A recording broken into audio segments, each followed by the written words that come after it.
Shalom Bapak Ibu, para pemimpin dan para pekerja pelayan jemaat Tuhan di Pelita Community. Dalam kesempatan ini kita boleh belajar tentang tema kita, ya, bertumbuh bersama dalam pemeliharaan Tuhan, yang kita ambil dalam Efesus 4 ayat 11 sampai dengan 12.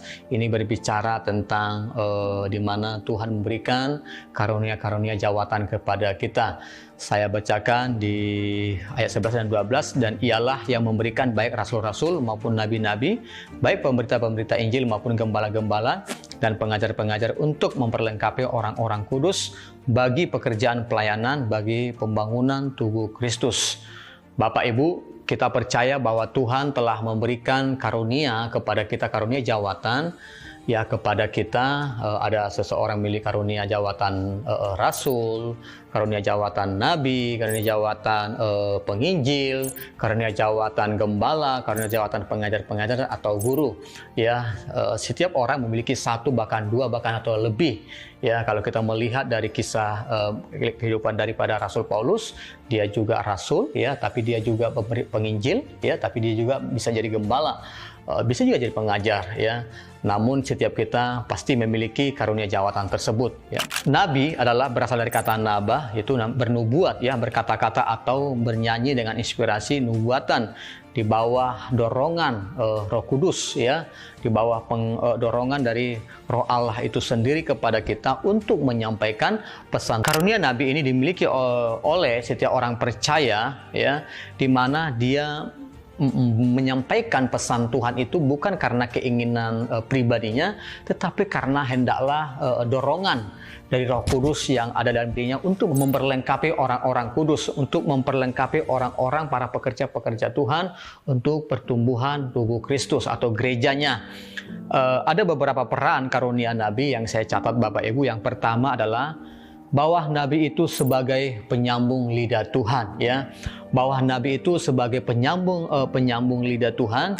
Oleh sebab itu, bagi Bapak Ibu yang punya karunia Nabi, karunia jawatan Nabi, hendaklah engkau bersyukur kepada Tuhan, di mana itu diberikan kepada engkau. Dan sesungguhnya ketika engkau memiliki karunia Nabi, sesungguhnya engkau menjadi penyambung lidah Tuhan, ya, menyampaikan sebuah pesan Tuhan, menyampaikan sebuah kebenaran, ya, sesuai dengan firman, atau secara khusus kita dengar secara audible, tapi kita sampaikan kepada orang tersebut, ya.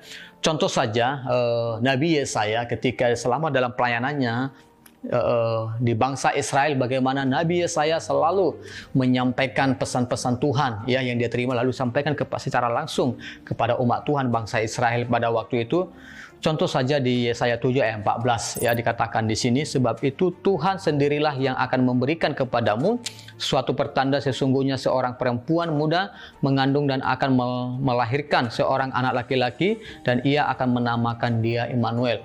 Dalam konteks ini Bapak Ibu, bagaimana Yesaya sedang menubuatkan dan menyampaikan kepada bangsa Israel akan ada seorang anak, ya, anak laki-laki akan lahir, ya. Bahkan dikatakan di situ, dan ia akan menamakan dia Immanuel. Kapan ini digenapi ke Bapak Ibu? Setelah sekian ratus kemudian, di Matius 1 ayat 23, maka digenapilah apa yang sudah Nabi Yesaya nubuatkan, ya. Sesungguhnya anak darah itu akan mengandung dan melahirkan seorang anak laki-laki, dan mereka akan menamakan dia Immanuel, yang berarti Allah menyertai kita. Ini Matius 1 ayat 23. Inilah contoh salah satu bahwa Nabi itu menyampaikan, ya, menjadi penyambung lidah Tuhan, menyampaikan pesan Tuhan. Kapan itu terjadi kita tidak tahu, tetapi kalau itu yang Tuhan sampaikan kepada kita dan kita harus sampaikan, ya. Jadi mari Bapak Ibu jemaat terkasih, jika engkau punya karunia Nabi, ya, tetaplah pegang itu baik-baik, tetaplah kerjakan itu dengan rasa takut akan Tuhan. Ya, jangan pernah takut ini salah atau tidak salah, tetapi pada prinsipnya kalau itu memang dorongan dari hati kita sampaikan, ya. Lalu yang kedua, bahwa Nabi itu menyampaikan isi hati Tuhan. Apa yang dimaksud dengan menyampaikan isi hati Tuhan Bapak Ibu? Sewaktu-waktu Tuhan menyampaikan pesan kepada seseorang, ya. Kepada seseorang, contoh saja di Kisah Para Rasul 21 ayat 10-14 ini berbicara tentang Nabi Agabus, ya, yang dia menyampaikan nubuatan, ya, kepada murid-murid pada waktu itu, kepada Rasul Paulus juga. Dikatakan di sini, ya, ayat 10, Setelah beberapa hari kami tinggal di situ, datanglah dari Yudea seorang nabi bernama Agabus. Ia datang pada kami lalu mengambil ikat pinggang Paulus sambil mengikat kaki dan tangannya sendiri. Ia berkata, demikianlah kata Roh Kudus, beginilah orang yang empunya ikat pinggang ini akan diikat oleh orang-orang Yahudi di Yerusalem dan diserahkan ke dalam tangan bangsa-bangsa lain. Mendengar itu, kami bersama-sama dengan murid-murid di tempat itu meminta supaya Paulus jangan pergi ke Yerusalem.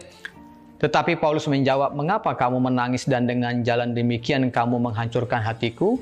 Sebab aku ini rela bukan saja untuk diikat, tetapi juga untuk mati di Yerusalem oleh karena nama Tuhan Yesus. Karena ia tidak mau menerima nasihat kami menyerah dan berkata, jadilah kehendak Tuhan. Di mana Nabi Agabus, Bapak Ibu, sedang menyampaikan nubuatan atau pesan Tuhan kepada Rasul Paulus bahwa dia akan mengalami sebuah yang tidak baik atau siksaan, ya, karena dikatakan seperti, ya, demikianlah kata Roh Kudus, beginilah orang yang empunya ikat pinggang ini akan diikat oleh orang-orang Yahudi Yerusalem dan diserahkan ke dalam tangan bangsa-bangsa lain, ya. Nabi Agabus menyampaikan pesan karena memang digerakkan oleh Roh Kudus, ya, apa yang Rasul Paulus akan alami di Yerusalem. Ini contoh salah satu, Bapak Ibu, seorang karunia jawatan Nabi itu dia menyampaikan pesan Tuhan, ya. Jadi mari setiap kita para pemimpin, kalau ada seseorang, ya, menyampaikan pesan Tuhan kepada kita, ya, boleh kita buka hati, kita terima dengan baik, ya, supaya kita sebagai para pelayan, sebagai pekerja, yang tujuan jelas, ya, nubuatan itu, pesan Tuhan itu adalah untuk, ya, memperlengkapi orang-orang kudus. Lalu yang ketiga adalah bahwa karunia Nabi itu berfungsi sebagai koreksi, ya, mengoreksi, menegur, ya, kesalahan yang dilakukan atau menyingkapkan sesuatu kesalahan yang dilakukan, membuka sesuatu yang disembunyikan, ya. Jadi Bapak Ibu, karunia Nabi itu dia menyampaikan pesan Tuhan untuk orang boleh sembuh dari dosa-dosa yang mengikat dia selama ini, ya. Karunia Nabi itu bisa menyampaikan pesan atau menegur seseorang agar dia bertobat dari dosa-dosanya, ya. Contoh di Alkitab itu jelas kita tahu bahwa Nabi Nathan, ya, menegur Raja Daud, ya, ketika Raja Daud menyimpan sebuah kesalahan yang dia lakukan, ya. Namun Tuhan tahu, sehingga Tuhan harus mengirim Nabi Nathan untuk menegur Raja Daud.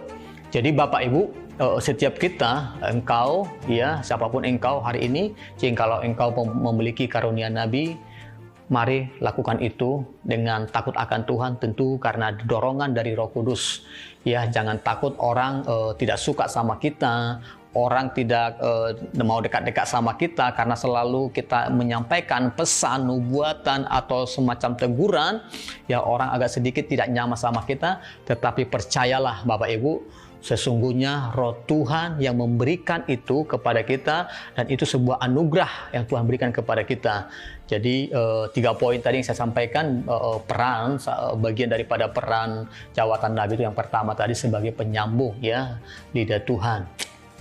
Apa yang akan terjadi ke depan, bisa 5 tahun, bahkan bisa berapa tahun kemudian, kita boleh menyampaikan hal-hal apa yang akan terjadi, ya.